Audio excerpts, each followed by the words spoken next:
Muito bom dia para todos nós. Estamos realizando um sonho, não é, Raquel? A gente realmente planejou isso faz muito tempo, para a gente poder ter essa nossa oportunidade de estarmos hoje aqui, conversando sobre esses assuntos tão importantes para todos nós. Mas antes de começar, eu queria perguntar, quem daqui é do Grupo Esperança? Gente, levanta o braço. Muito bem, muito bom. Sejam todos muito bem-vindos. A visão que a doutrina espírita tem sobre o que seja família é muito diferente daquilo que, de certa forma, nós encontramos na literatura científica materialista. Porque o que a nossa ciência nos apresenta sobre a questão da família em si é como se nós fôssemos resultado de um processo fruto do acaso, em que, de repente, uma partida de espermatozoides envolveu um específico óvulo, houve uma fecundação e nós, então, surgimos dentro de um contexto familiar, sem que exista nenhuma vinculação maior para que nós tenhamos nos reunido, para que a família tenha surgido. Mas não é essa a visão que a doutrina espírita nos apresenta sobre essa questão. O Espiritismo nos traz uma visão profundamente diferente, exatamente pelo fato de compreender que todos nós somos dotados, sim, de uma fração espiritual, de uma dimensão espiritual que é anterior ao nosso próprio corpo físico, o chamado espírito. E nesse contexto, o que a gente tem na literatura espírita? Os espíritos nos contam coisas muito interessantes. Eles nos dizem que quando nós todos fomos criados, quando nós surgimos como espíritos, quando nós iniciamos a nossa vida já saindo da animalidade, ingressando na hominialidade, não existia vínculos entre nós.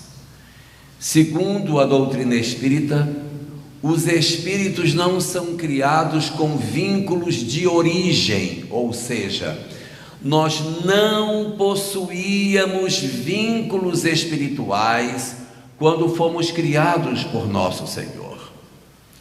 Nós fomos criados de forma absolutamente individual, sem nenhum tipo de grupo com outros espíritos. Nós fomos criados como indivíduos, sem nenhum laço entre nós. Como, por exemplo, as tartaruguinhas que nascem na praia e rompem o ovo e correm na direção da luz. Elas não têm vínculo entre si, elas não sabem nem quem é a mãe, quem foi o pai, sabe nada. Correm na direção da água, se jogam e vão viver a sua vida. O princípio do surgimento de cada um de nós na condição hominal no planeta, e aí eu estou falando daquele período lá atrás, no período em que nós estávamos saindo do paleolítico e entrando no neolítico, não havia entre nós nenhum tipo de vínculo. O que nos reunia para que nós vivêssemos da maneira como a gente vivia, em bandos, porque o ser humano sempre foi um ser gregário, a gente sempre viveu em coletividade, em grupos, andávamos aos bandos na savana, caçando e sendo caçados, mas nós tínhamos uma forma de viver muito parecida com os primatas. Dá uma olhada como vivem os chimpanzés, como vivem os gorilas.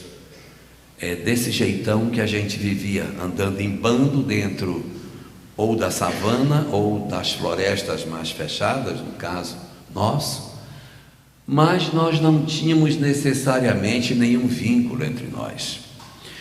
O que nos vinculava para que nós tivéssemos uma relação, um vínculo, era um fenômeno que a literatura espírita chama de natureza da prova.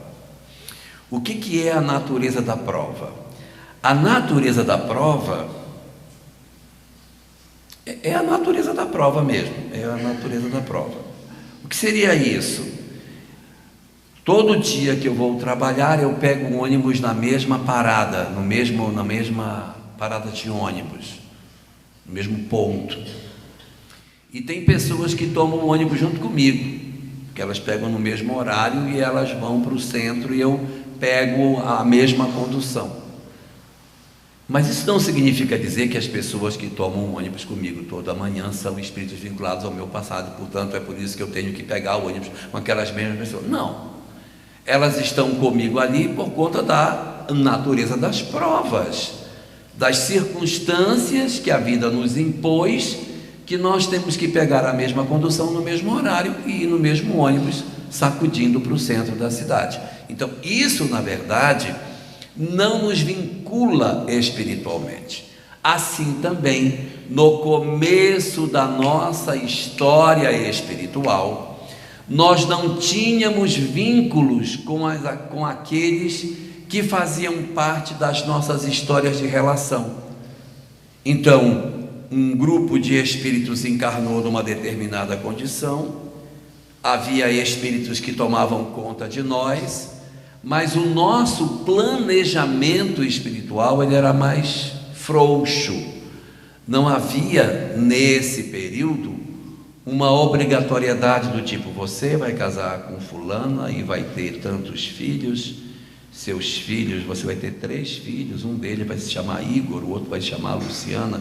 Isso não existia nas nossas vidas. Nós não tínhamos esse tipo de conexão antes do nosso nascimento. As coisas iriam acontecer em função da natureza das provas. Nós viveríamos em coletividade, identificaríamos alguém para a nossa comunhão afetiva, viveríamos com esta pessoa, criaríamos vínculos com elas e nós promoveríamos assim o nosso crescimento na medida que a convivência fosse oferecendo. Iriam surgir filhos desta relação, que não necessariamente têm histórias conosco, e vida que segue, e a gente vai construindo a nossa história dentro de um cenário chamado natureza das provas. Era assim. Ocorre que nessa convivência, nesse processo de nós vivermos na relação com aqueles que estão em nosso derredor, 2 situações diferentes podem acontecer nas nossas vidas, Raquel. Nós podemos, nesse processo de relacionamento afetivo, desenvolvermos uma simpatia por uma pessoa que conosco convive. Eu não tenho nenhum vínculo com ela, ela me é estranha, nunca vivi, não conheci, mas é agradável caçar com ela, pescar com ela. Ela me ajuda, ela divide comigo o que pesca, ela divide comigo o que caça, ela me protege dos perigos. É legal a convivência dela, gosto, me agrada caçar com esta pessoa. Ou me agrada conviver o cotidiano com ela. Ela é uma pessoa que tem uma forma de se comportar que me é muito agradável. Se isto acontecer, e costuma acontecer nos fenômenos de longa convivência, nós vamos criar um fenômeno que é laço de afeto. Cadê a Érica? Vai anotando. Então, nós temos um primeiro tipo de laço, que é o laço pela natureza das provas. O laço da natureza das provas, ele, pela convivência, pode se converter num laço de afeto. O que é um laço de afeto? É um vínculo da satisfação na convivência deste indivíduo conosco. Quando isso acontece, nós desenvolvemos uma relação de afinidade com esse espírito que era estranho, mas agora não é mais. Agora ele não é mais. Por quê? Porque a convivência com ele durante os anos, as décadas, fez com que eu me agradasse da relação com Ele e cria um laço que me vincula a esse Espírito. Qual é o resultado espiritual disso? O resultado espiritual de uma experiência saudável, de uma experiência afetiva no mundo corporal, é que este indivíduo com o qual eu desenvolvi laço de afeto, ele passa a integrar um elenco de pessoas que se chama família espiritual. Ou seja, o que é família espiritual? É o conjunto das pessoas com as quais já convivemos e com as quais desenvolvemos ao longo das existências laços de afeto. Todas as vezes que nós vivemos uma história e nós nos agradamos da convivência de alguém e desenvolvemos afeto por alguém e criamos vínculos de afinidade entre essas criaturas que passam a ter prazer na sua convivência, este indivíduo passa a fazer parte de um grupo seleto de espíritos chamado família espiritual. A nossa família espiritual hoje, ela é muito grande. Ela é muito grande. Quantas mães? Quantos pais? Quantos irmãos? Quantos amores? Quantos filhos? Quantos amigos a gente já teve nas encarnações e que a gente sente uma afinidade incrível com eles? Esses companheiros com os quais nós desenvolvemos esses vínculos de afeto, eles compõem a nossa família espiritual. E a tendência é que esta família espiritual, ela vá crescendo, ela vá se desenvolvendo a cada encarnação. É lógico, porque a gente vem numa encarnação, conhece o pessoal de Pouso Alegre, bota o povo de Pouso Alegre para dentro. Aí numa outra encarnação, conhece o pessoal de Caxambu, bota o povo de Caxambu para dentro. E assim vai para Porto Velho, não é, Fábia? Aí lá bota o povo imenso de Porto Velho para dentro. Então vai crescendo, vai desenvolvendo. A cada existência, a nossa família espiritual, ela vai se desenvolvendo. E na medida em que ela vai crescendo, ela vai se tornando cada vez mais universal. Qual é o resultado? Fraternidade universal é o resultado. A junção das famílias espirituais que vão se aglutinando, e quando a gente se der conta, todos são nossos irmãos, todos são nossos amados. É o resultado do processo do desenvolvimento das famílias espirituais. Se elas são assim tão grandes, significa que quando a gente renasce, nem todo mundo vem, tá? A gente não pode pensar assim, quando eu vou renascer, aí a minha família espiritual não vai. Se for fazer uma encarnação com a nossa família espiritual, vai ter que ser uma cidade para poder nascer todo mundo. Vai ter que ter uns 200 irmãos, uns 500 netos, não dá. Então é só um pedacinho que quando a gente encarna como família espiritual. Quando a gente fala de iceberg, dizem que o iceberg tem 11% para fora da água e a maior parte está para o lado de dentro. No processo reencarnatório é o contrário. A maior parte da família espiritual fica para cima e só uma pontinha é que nasce com a gente. A maior parte da família espiritual não encarna conosco, não tem vaga. Não dá para vir todo mundo, dá mais agora que o povo tem cada vez menos filhos. Aí, quando tinha isso aqui, 15, 30, ainda dava. Hoje é meio, né? Não dá, é muito pouco menino. Mas a maior parte da família espiritual não renasce. A maior parte da família espiritual fica no mundo espiritual. Fazendo o que, pelo amor de Deus? Ora, o que fazendo? Eles têm a vida deles. Eles não existem por conta de nós, pelo amor de Deus. Nós não somos o centro do universo. Eles também têm suas histórias, Sofia. Eles também têm suas vidas, têm suas escolas, seu aprendizado, seu crescimento. Daqui a pouco um outro pedaço encarna também. Aí daqui a pouco tem um pedacinho chegando. E é assim que segue. A família espiritual, ela é grande. E a maior parte não está encarnada conosco, está do lado de lá, no seu natural processo de desenvolvimento, e alguns deles mais vinculados a nós, nos acompanham, nos seguem, se alegram com as nossas alegrias, se entristecem com as nossas tristezas.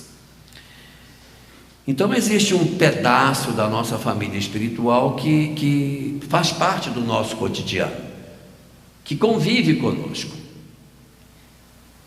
E entre esses que estão vinculados com a nossa história, que estão mais próximos de nós, existem dois tipos de espíritos que compõem a nossa família espiritual. Anota, Érica.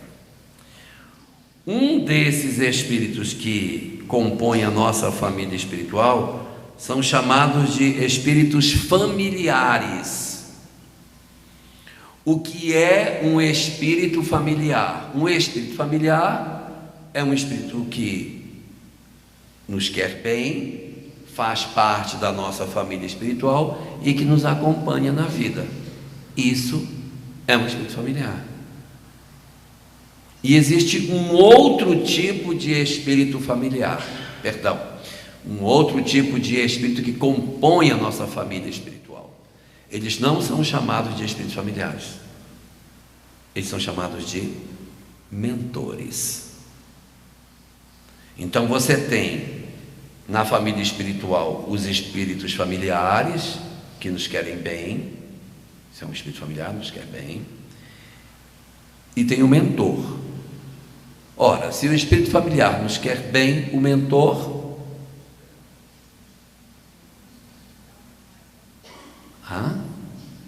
o espírito familiar nos quer bem, então o mentor, pois é, espírito familiar quer o nosso bem, não, o espírito familiar nos quer bem e o mentor quer o nosso bem. O que é diferente? O espírito familiar nos quer bem, mas o mentor ele tem uma visão diferente, ele quer o nosso bem, o que é muito mais elevado do que nos querer bem. Você pega, por exemplo, uma mãe que já desencarnou e que é um espírito familiar, e ela diz assim: eu estou tão feliz com meu filho, ele está tão bem, graças a Deus. Ele está tão bem sucedido agora. Mudou de casa, comprou um apartamento chique, uma cobertura de 600 metros quadrados. Comprou uma fazenda, 10.000 cabeças de gado. Espetáculo. Tem até um avião agora que ele comprou para ir pastorear o gado. Eu estou tão feliz com ele. Meu Deus. Olha, desde que ele entrou nesta comissão de licitação, a vida dele mudou completamente. E como eu estou feliz. Isso é um espírito familiar. O mentor diz: estou muito preocupado com o meu protegido. Comprou agora um apartamento de 600 metros quadrados, uma cobertura, gente. Comprou uma fazenda que tem 10.000 cabeças nessa fazenda. Até um avião para acompanhar o gado no pasto é que comprou. Eu tenho que dar um jeito de tirar esse cara dessa comissão de licitação. E a mãe diz: se depender de mim, não vai tirar. Não, o meu menino não é mexendo no meu menino. Porque a leitura do espírito familiar é uma leitura na qual ele nos vê muito mais como pessoa do que como espírito. Ele está preocupado muito mais com as nossas alegrias terrenas do que com as nossas alegrias espirituais. E alguém certamente vai dizer: ah, mas e se tiver um espírito familiar que vê a minha felicidade espiritual, que não fica me vendo desse jeito e que é espírito familiar, mas que enxerga que eu não posso ter o avião porque está errado, como é que fica? Não tem então um espírito familiar assim? Tem. Se ele fizer isso, ele é mentor, não é familiar. Ele passa a ser o mentor, porque o mentor é isso. O espírito familiar, ele é muito parecido com a gente. Nossa, ele deseja muito ajudar, mas às vezes ele não tem condição de ajudar. Ele até quer, mas ele não tem grandeza para fazer.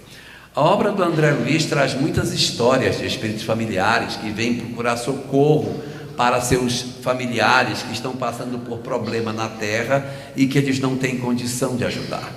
Existem inúmeras histórias na obra do André Luiz narrando fenômenos desse tipo. Tem um que eu acho muito legal, que é a história de Saldanha. Saldanha é um obsessor do livro Libertação, e ele é mauzinho. E aí o Saldanha está perseguindo Margarida, está fazendo um estrago na vida dela. Depois que ele deixa a Margarida num estado bem perturbado, ele diz: bem, agora que eu já deixei bem perturbado aqui, eu vou visitar minha família, ver como é que está minha mulher, como é que estão meus filhos. Por quê? Porque ele é obsessor, mas ele é pai, ele é marido, ele também tem seus amores. Então, se de um lado ele é problemático, porque ele persegue Margarida, do outro lado ele também ama. Então ele vai visitar a família, e a mulher desdobrada encontra com Saldanha. Saldanha está desencarnado e encontra Margarida, encontra a sua esposa, que desdobra durante a noite. E assim, marido desencarnado, esposa viúva, aquela saudade de ver o companheiro. Quando ela encontra Saldanha, como toda mulher saudosa, né, ela vem e diz para ele assim: agora que você me aparece, Saldanha, hein? Eu estou aqui cheia de problema e você vem aqui, olha como é que está a nossa filha. E a filha estava toda torta. E olha o nosso filho, que por sinal tem o nome de Jorge, o nome do filho dele. Olha o Jorge estava até preso. Olha o Jorge, não sei o que, e a nossa filha. E o Saldanha, coitado, ele foi para querer ajudar. E aí ela joga um caminhão de melancia na cabeça dele, e ele não sabe o que fazer. E ela diz para ele: fala alguma coisa, diz alguma coisa. E o pobre do Saldanha diz: eu não sei ajudar. Eu não sei ajudar. Eu só sei fazer o que eu faço, mas eu não sei como é que ajudo. Aí é quando os mentores que tinham ido com ele, estou dando spoiler do livro, os mentores tinham ido para ele assim: você quer que a gente ajude seus filhos? A gente vai ajudar. Aí vai, ajuda os filhos dele, e ele fica numa gratidão danada, Carla. Ele fica numa gratidão imensa. Por quê? Porque os filhos estavam com problema, aqueles desconhecidos vieram, ajudaram os dois filhos, e aí ele se vira para os dois mentores e diz: eu não tenho como agradecer você o que você fez pelos meus filhos. Eu nunca conseguiria fazer o que você fez. Meu Deus, eu vou ter uma gratidão eterna pelo que você fez por mim.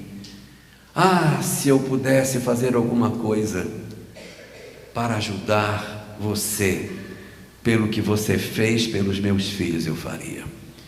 Então o mentor vira-se para ele e diz: então salve Margarida, que é minha filha. Aí ele quebra o Saldanha no meio, e o Saldanha volta para desmontar o processo obsessivo, como gratidão pelo que ele fez. Você veja como o amor é, né? Ele tinha suas fragilidades, mas ele tinha amor também. Espíritos familiares são assim. Eles têm virtudes, mas eles também têm imperfeições, eles têm dificuldades, mas eles nos amam, eles nos gostam, eles querem o nosso bem, nos querem bem, né? No Livro dos Espíritos, questão 738A, uma pergunta que não tem nada a ver com o que a gente está falando, uma pergunta fala sobre flagelos destruidores. Os Espíritos, na resposta a Kardec, que é um pouco longa, dizem o seguinte: os Espíritos, que são os verdadeiros filhos de Deus, são objeto de toda a sua solicitude. E o objetivo de Deus é a felicidade de seus filhos. Então, o que Deus quer? Deus quer a felicidade dos seus filhos, mas os seus filhos não são os homens. Os seus filhos são os espíritos. Então, se for necessário que o homem chore para que os espíritos possam rir, que assim seja, porque o objetivo não é garantir aos chamados encarnados a felicidade completa. Nós precisamos de experiências para desenvolver as nossas potencialidades. Se nós não tivéssemos as provas que a vida nos dá, nós nunca teríamos desenvolvido as virtudes que nós temos. Se tudo aquilo que a gente pedisse a Deus, Ele nos desse, Ele nos desse, Ele nos desse, Ele nos desse, a gente nunca cresceria, seríamos sempre como crianças espirituais.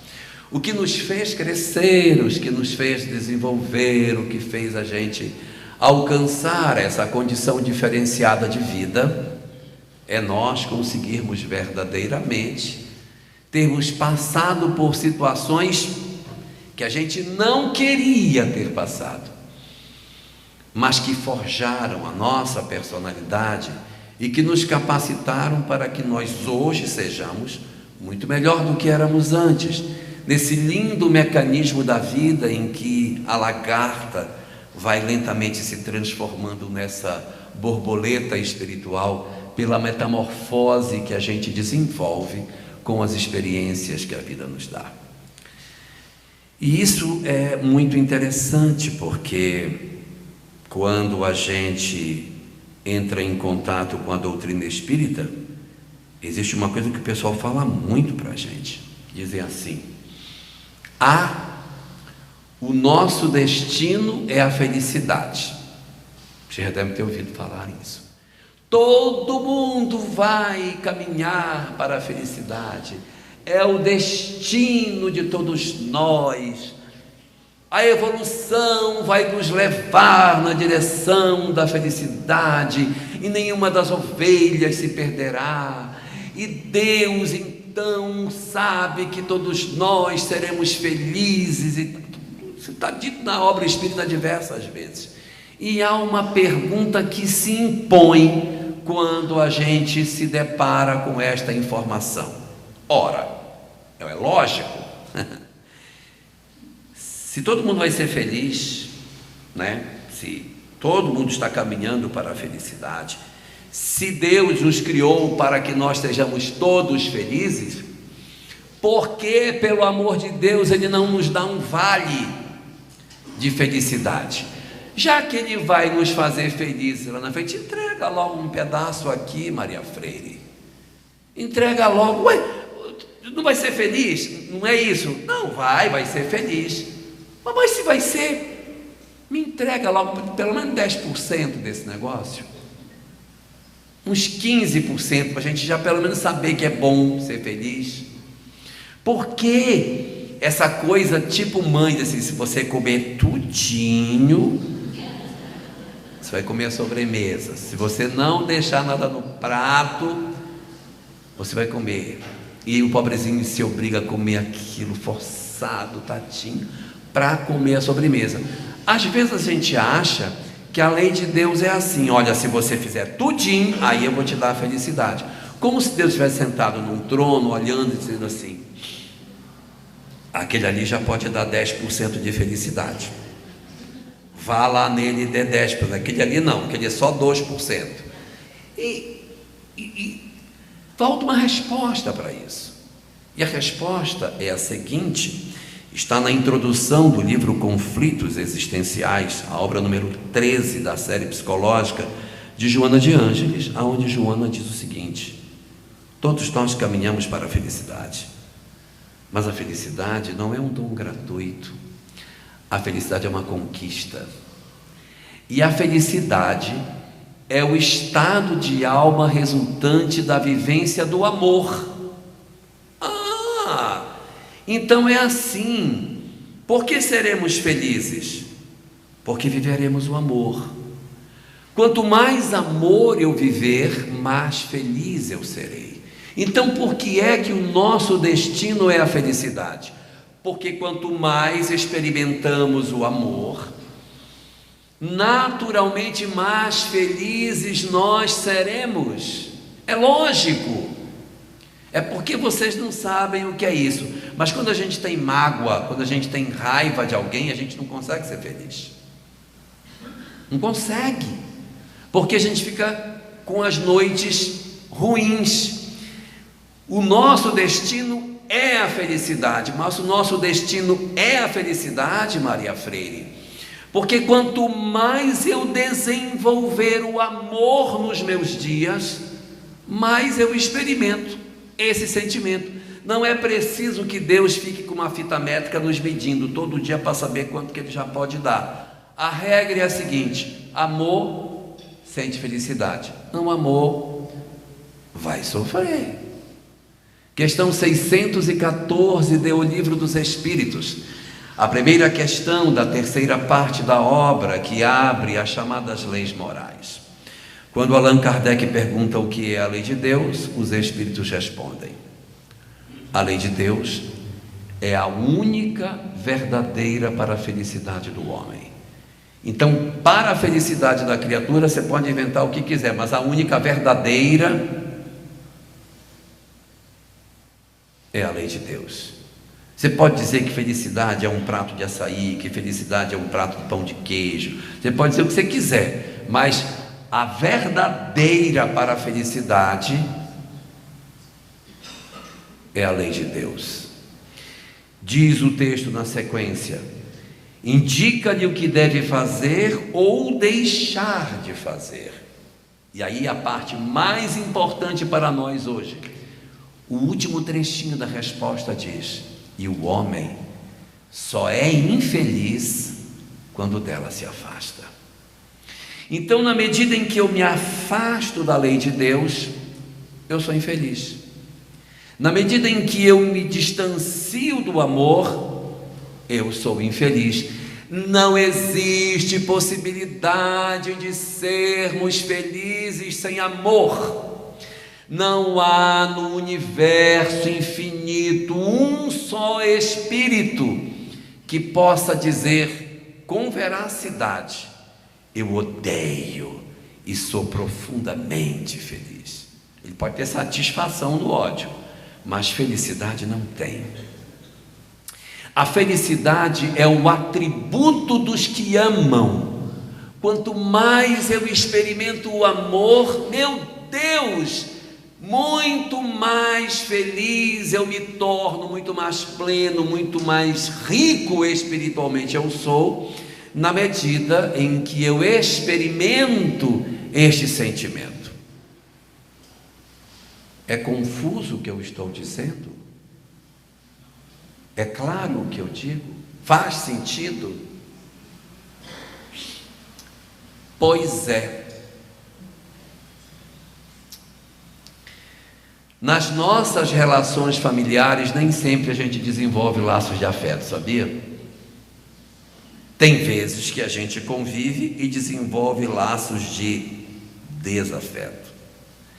Ao invés de eu conviver com alguém e dizer: eu gosto de caçar com ele, eu gosto de pescar com ele, a pessoa diz: eu odeio pescar com ele. A vontade que eu tenho é de caçar ele. Ele é muito antipático. Meu Deus do céu. Tenho vontade de esganar essa pessoa. Quando isso acontece, quando nós nos movimentamos no sentido contrário, e nós, ao invés de trazermos esta pessoa para a nossa família espiritual, nós criamos um laço de desafeto. Quando eu crio um laço de afeto, a tendência é que esse laço permaneça e a gente se reencontre nas próximas existências, porque a gente se gosta, uai. Se eu gosto, eu quero estar perto de quem eu gosto. Então, aquilo que era a natureza das provas se torna laço de afeto, e a gente então vai ter uma história nas encarnações seguintes, em que essas pessoas que são nossos laços de afeto, eles voltam a nos encontrar, ou seja, a família espiritual fica renascendo parte dela perto de nós. E se ao contrário, ao invés de eu desenvolver um laço de afeto, eu desenvolver um laço de desafeto, ora, está na cara que se quando eu gosto de alguém, eu atraio esse alguém e ela vai fazer parte da minha vida, é lógico que quando eu rejeito alguém, quando eu não quero alguém, quando eu quero distância desse alguém, quando eu renascer, esta pessoa que eu rejeito, que eu não quero, ela vai então vai nascer perto também. Ai, meu Deus. Aí a gente diz assim, mas por que Deus faz isso? Parece que Ele é sádico. Sabe que eu não gosto dele. E como diz lá na minha terra, aponhou bem pertinho de mim. Por que colocou essa pessoa do meu lado? Se sabe que eu não gosto desse cara. E o miserável vai ser meu irmão. Pelo amor de Deus. Aí a gente diz assim, por que Deus faz isso? Qual é a lógica de Deus para fazer com que nos nossos ambientes familiares renasçam pessoas que não são o nosso laço de afeto? Que coisa horrível, já não gosto dele, o bicho veio para perto de mim. E a resposta está no seguinte: o objetivo de Deus é que sejamos felizes. Esse é o objetivo dele. O objetivo de Deus é que nós sejamos felizes. E não dá para ser feliz se a gente não amar. Não tem como. Como diz o Fagner, não dá para ser feliz, não dá para ser feliz. Por quê?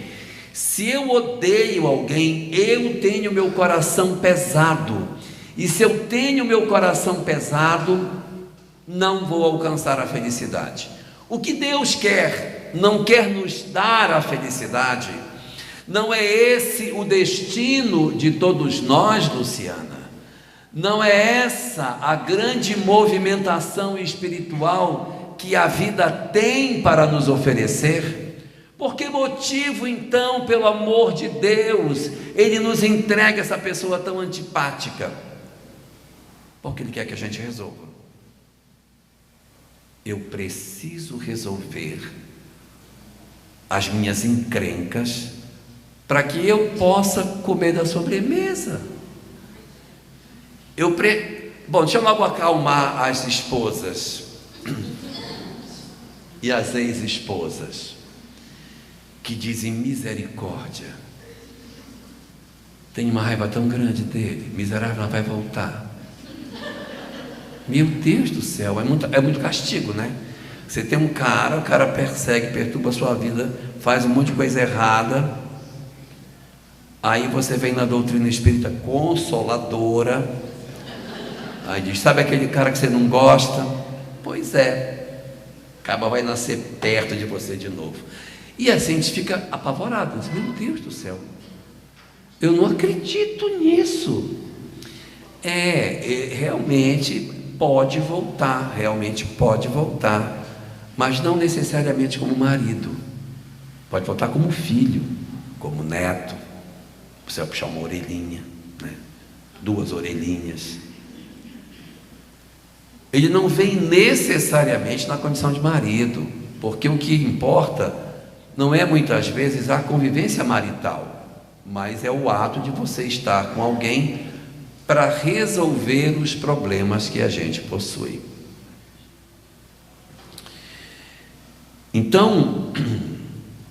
Quando você tem um laço de desafeto com uma pessoa, esse laço de desafeto, ele é um laço que ele pode ter duas naturezas.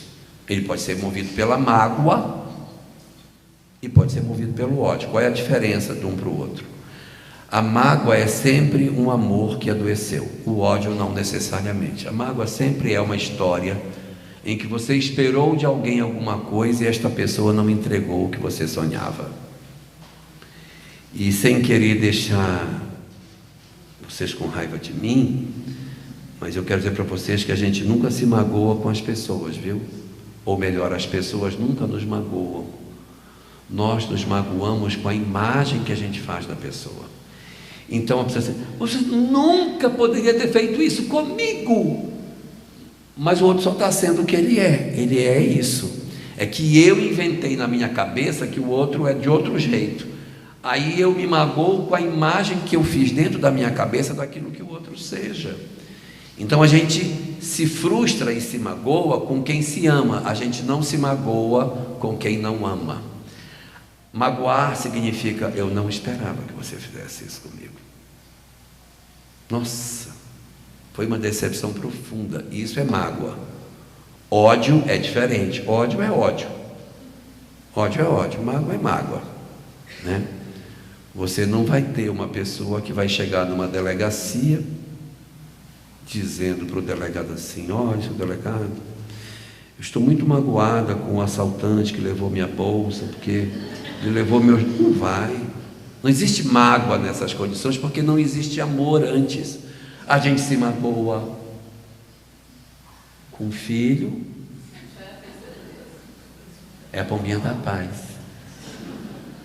Só que a paz está tão assim, gasta, né, que ela não está tão branquinha por isso.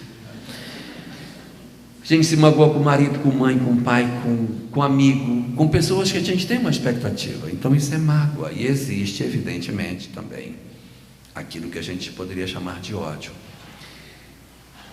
Se existe mágoa entre pessoas, entre marido e mulher, ora, se existe mágoa é porque por baixo da mágoa tem amor. Tem amor. Se tem amor, é possível que eles voltem a casar. É possível, calma. Mas ele pode vir como filho, como neto, como irmão. Às vezes vem sequeladinho. E a gente fica com uma dó: o bichinho, tadinho. E o bichinho, tadinho, é aquele outro danadinho demais da outra encarnação. O cara aprontou, estragou o corpo dele todinho. Aí no mundo espiritual ele está lá, todo sequelado. Dá ele para mim.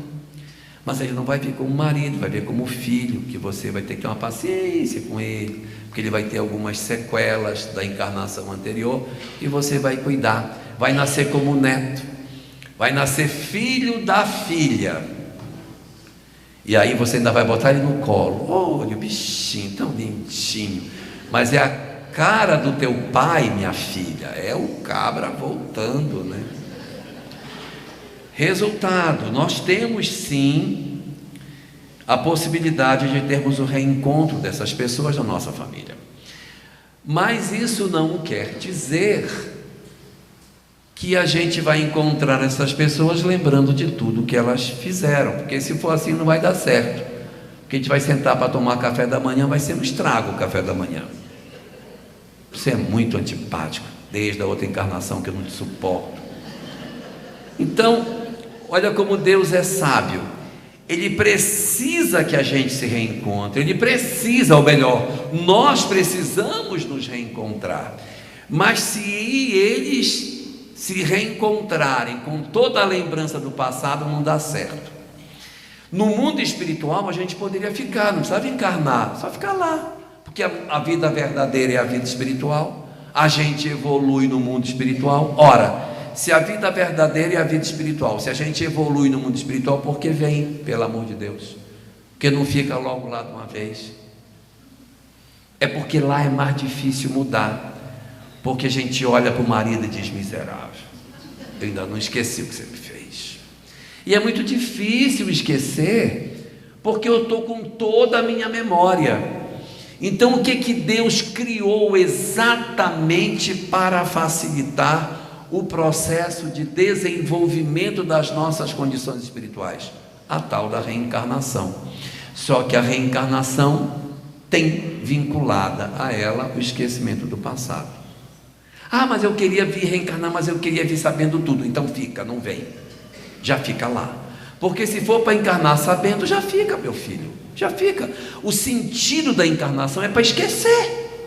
O sentido de renascer entre os homens é esquecer, que é para que a gente possa sentar na mesa e conseguir superar as nossas dificuldades e fazer uma nova história. O objetivo da reencarnação é que a gente faça uma nova história em cima daquilo que a vida nos oportunizou. Eu vou até que horas? 10h45? Isso mesmo, então está certo. Então, eu vou, na verdade, precisar do esquecimento do passado. Eu preciso desse trem, porque se eu não tiver o esquecimento, eu não vou caminhar, pelo amor de Deus. Querer reencarnar lembrando tudo. Aí tem um povo, mas eu queria fazer uma regressão. Aí vai abrir uns porões psicológicos que não faz sentido. Eu não estou dizendo com isso que terapia de vidas passadas é errado, não. Porque às vezes a pessoa tem um bloqueio, não consigo entrar em elevador, eu tenho medo de elevador, quando fecha aquela porta, me desespero, eu quero arrancar a porta e gritar. Faz uma regressão. Aí a pessoa faz uma regressão e descobre que foi sepultado vivo. Aí ela descobre que aquilo foi uma experiência que aconteceu no passado, aquilo é revisitado, o terapeuta faz ela compreender que aquela história é do ontem, não do agora, trata o transtorno do estresse pós-traumático da existência anterior, minimiza os efeitos no hoje daquilo do ontem e faz bem. Aí é legal. O problema é que o cara já curado diz assim: e quem me sepultou? Aí é o problema. Essa pergunta não se deve fazer, porque até eu descobrir que fui sepultado vivo, legal. O problema é eu querer descobrir quem foi que me empurrou para dentro da cova vivo e pregou o meu caixão todinho. Quem foi que fez isso, pelo amor de Deus? Aí você vai trazer do passado para o hoje tudo que você não deveria trazer. No livro Os Mensageiros, no capítulo 10, nós temos um caso lá narrado de um personagem que ele era fascinado pela recordação do passado, o caso Joel. Ele começou a fazer um processo de auto-hipnose, ele se auto-hipnotizava para entrar no passado, e ele foi entrando no passado, como se diz lá na minha terra, ele foi fundo, aí ele iu, porque assim, todas as vezes que a gente entra no passado, o passado entra em nós também. E ele pesquisou tanto o passado, que chegou num certo momento que ele já não sabia mais se a personalidade dele era esta ou se era aquela, se ele era fulaninho A ou se era fulaninho B. Ele misturou, rasgou o véu do esquecimento, e a encarnação perdeu muito da sua utilidade, porque ele tinha lembranças muito vivas de quem ele foi na encarnação anterior, e isso produzia nele uma espécie de lentidão no processo de transformação dele, se tinha, porque quando ele fazia as suas movimentações, ele estava muito vinculado ao passado, e ao estar vinculado ao passado, ele não conseguia avançar com mais facilidade. Mas, não satisfeito com o que ele tinha feito, ele resolveu piorar a situação. Ele começou agora a querer descobrir quem era quem na história dele. A minha mulher é quem no passado? Meu filho é quem no passado? Minha mãe é quem nesse passado? E aí ele rasgou de vez o véu, virou um mingau a vida dele. Ele já não tinha mais tempo, não sabia mais tempo, que eu digo assim, não sabia se estava no ontem, estava no hoje, quem era eu, quem era ele, quem era ela, quem éramos nós, quem somos nós. E aí daqui a pouco ele enlouqueceu. Então ele está no mundo espiritual, num processo de terapia, para tentar fechar essa fronteira, para ele não acessar o passado, porque se acessar dá problema. Mesmo quando a gente desencarnar, essa lembrança não vai ser instantânea. Dizer assim, eu estava aqui quando desencarnei, prum, descobri tudo que eu tinha sido. Não é assim não. Ainda existe uma membrana que vai impedir que a gente acesse, para que a gente consiga ter mais condição de equilíbrio no mundo espiritual. Então a gente, quando renasce, a gente traz as nossas dificuldades, porque é assim que a vida é. A gente precisa do esquecimento do passado para que a gente possa ter melhores condições de lidar com os nossos laços de desafeto, sem lembrar do que eles fizeram no ontem para nós. Por quê? Porque na medida em que eu vivo histórias novas no hoje, eu ressignifico essas pessoas na minha vida. Vou ser mais claro no que eu quero dizer. O sujeito na encarnação anterior, ele só tinha uma dimensão para mim: ele foi o meu sócio que me roubou. Ele só é isso para mim. Quem é ele? É o meu sócio que me roubou, o desgraçado que me roubou.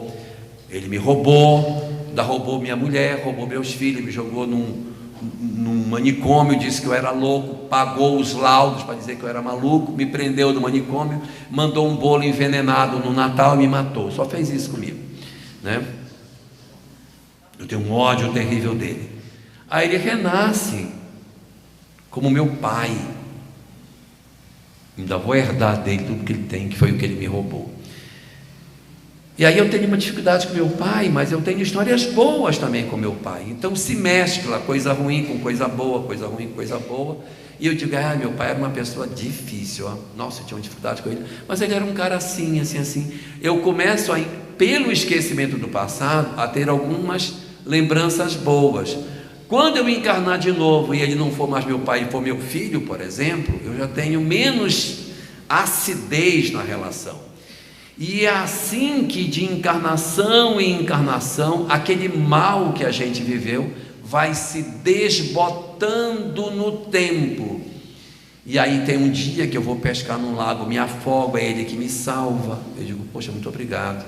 E aquela mesma pessoa que foi causador da minha desgraça, nas múltiplas existências que eu vou tendo a possibilidade também de desenvolver valores que eu não tinha antes, fazendo com que esses que fazem parte da família espiritual, que já estão como laços de afeto, recebam progressivamente novos indivíduos, que estão do outro lado, no lado dos desafetos, que a gente vai ter que tratar. Lamento dizer, mas esse é o caminho para a felicidade. Nós vamos ter que pegar todo mundo que está nesse lado, nesse prato da balança, e trazer para o lado de cá, porque senão não encontra a felicidade. E isso não é nenhuma novidade, porque Jesus dizia, reconciliei o teu aniversário, amai os vossos inimigos. Isso aí está tudo dito há muito tempo, que a gente precisa amar as pessoas para que nós sejamos felizes. Nós temos muita dificuldade de promover em nós o processo do perdão. A gente vai conversar sobre o perdão à tarde, aí a gente vai bater um papinho sobre essa história. Mas o nosso mecanismo do desenvolvimento das famílias é esse. Do lado do desafeto, eu tenho dois tipos: os da mágoa e os do ódio, que eu precisarei tratar e gradativamente trazer para cá. Do lado dos afetos, eu também tenho dois tipos. Eu tenho um tipo de laço de afeto, que são os meus cúmplices, pessoas incríveis. É aquele filho que eu posso contar com ele, que ele tem a senha do meu cartão de crédito, ele faz compra, ele me pega, ele me busca, ele faz as coisas, eu posso confiar nele para tudo. Se eu estiver doente, ele me cuida, ele me compra remédio. Mas eu tenho também laços de afeto, que são os meus laços de afeto frágeis. Eu amo essa pessoa, mas ela apronta todo dia comigo, e eu todo dia perdoo, porque eu amo, e o ser humaninho todo dia apronta. Aí ele se droga, aí você vai juntar o cara na boca, você leva para casa, você dá banho, escova, arruma o sujeito, bota na clínica de recuperação. Agora vai. Não, mamãe, agora vai. Vai, agora vai. Mas não vai. E aí você vai de novo, aí vamos arrumar um emprego para você, você vai trabalhar, você vai sustentar, mamãe que sustenta por baixo o que for preciso para você trabalha e eu te ajudo, legal, então a gente vai, aí cada vez mais ele vai ganhando menos, você vai entrando com mais, até que chega uma hora que você está entrando com tudo, ele não está entrando com mais nada, e aí ele já entrou numa depressão, aí você tem que bancar tudo, e aí cada vez está pior. Mas você não desiste, porque você ama. Então nem todo mundo que é laço de afeto é necessariamente alguém resolvido. O laço de afeto é alguém que eu amo, mas esse alguém que eu amo pode ser uma pessoa frágil. No fundo, as nossas famílias são como se fossem uma grande bisteca. Vocês conhecem bisteca? Tem um pedacinho de carne, né? Os veganos que me perdoem. Tem um pedacinho de carne e tem uma ponta de osso. Todas as vezes que vocês forem comer uma bisteca, vocês vão lembrar de mim. Jogar aquele negócio do prato. São as nossas famílias. Tem um pedacinho que é macio, saboroso, gostoso, mas tem uma ponta de osso para roer. E não tem bisteca sem osso. Já viram bisteca sem osso? Se tiver bisteca sem osso, não é bisteca. Então a família é igual a bisteca. Ela vem um pedacinho bom, mas vem a pontinha. Tem uns que tem um pedacinho de carne desse tamanho, um osso que é um monstro. Tem outros que tem um pedaço de carne maior e um ossinho pequeno, porque já está trabalhando para diminuir o osso duro de roer. E digo a todos nós, enquanto nós não trabalharmos para resolver esses problemas, enquanto a gente não movimentar as nossas vidas, para que a gente consiga realmente transformar sentimento, vai continuar caindo bisteca no nosso prato. Somos nós que fazemos isso, é um esforço que a gente precisa fazer. E só para terminar as minhas palavras, eu quero lembrar que muitas vezes a gente sonha que Deus venha com uma varinha de condão e plim, transforme as nossas vidas. Plim, meu marido deixa de beber, plim, minha filha deixa de se drogar, meu filho consegue ser uma pessoa educada no convívio, meu pai consegue conversar sem agredir, minha mãe deixa de ser narcisista. Às vezes pode acontecer, pode. A oração, a busca do bem, o esforço, pode. Existe muitas famílias que se transformam. Ou seja, a gente está vivendo um processo tempestuoso na nossa vida. O nosso mar está nosso barco está numa tempestade horrorosa e a gente está pedindo: Senhor, acalma a tempestade, pelo amor de Deus. E às vezes realmente Deus vem, estende a mão e acalma a tempestade das nossas vidas. Nosso filho para com a droga, nossa filha volta para casa, os nossos pais conseguem ter uma relação melhor, o casamento se reorganiza. Nossa, isso tudo é muito positivo, que seria Deus acalmando a tempestade, mas nem sempre isso vai acontecer. Tem vezes que a gente ora para que Deus acalme a tempestade, mas Ele não acalma a tempestade, Ele acalma o marinheiro. A tempestade fica igualzinha, Carla, não muda nada, mas um marinheiro calmo pode fazer muitas coisas. E no meio de uma tempestade, conduzir o barco pelo meio do mar encapelado e encostar o barco num destino feliz. Então não tenhamos dúvida de que quando por algum motivo a tempestade não passa, o Senhor está nos dando as ferramentas para que a gente se acalme e conduza mesmo diante da loucura que a família se transformou, a gente consiga levar o barco para o destino final.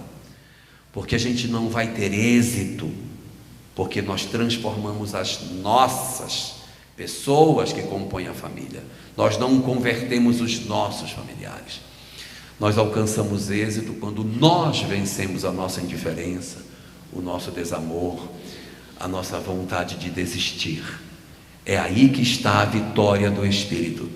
não no sucesso sobre os outros, mas no sucesso sobre nós próprios, para não perdermos a fé e levarmos até o final o propósito das nossas existências nas nossas famílias.